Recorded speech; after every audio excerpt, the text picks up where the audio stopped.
Well, then would you take the opportunity to call for Hamas to allow the Red Cross in to see those hostages?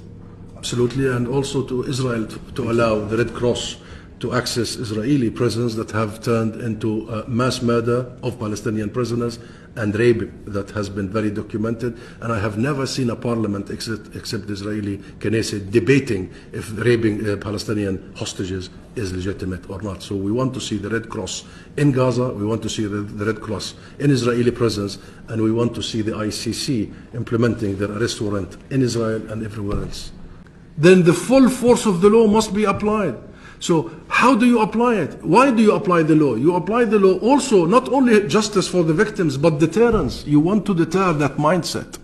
That mindset. And therefore sanctions, arms embargo, accountability. Accountability. People are being so resilient of the idea that Israeli leaders should be held accountable.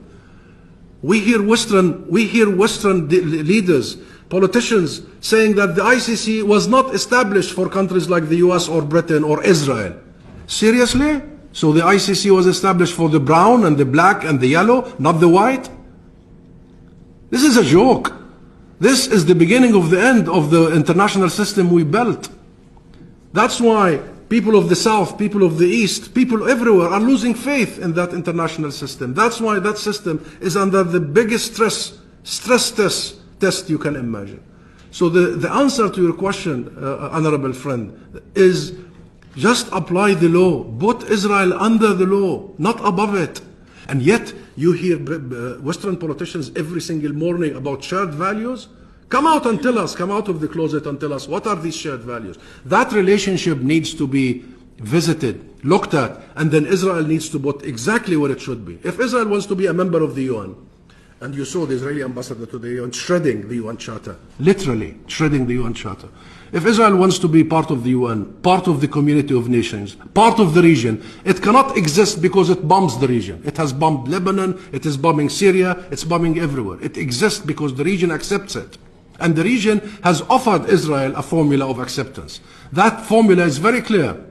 Resolve the Palestinian issue, end your occupation, and we will normalize you and the relationship not only with 22 Arab countries, but with 75 countries. Do you know how old that model is, formula?